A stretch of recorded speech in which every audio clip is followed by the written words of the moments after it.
Ulit-ulit mo sinasabi sa hearing na ito, kasambahay, kasambahay, kasambahay. So parang fairy tale, pinapalabas mo na kawawa ka, na galing ka from humble beginning, and nagsikap ka, yumaman ka, etc.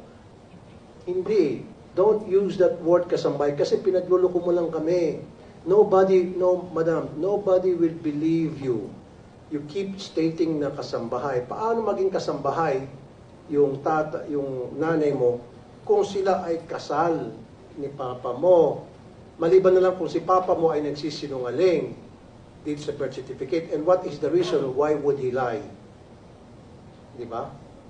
Bakit magsisinungaling yung papa mo? And then, again, sinabi ko na to for the nth time, and hindi ka interested na si papa mo nagsisinungaling? Hindi mo na sinabi na, bakit kaya ito si papa sinungaling? Bakit kaya si papa ay magsalita?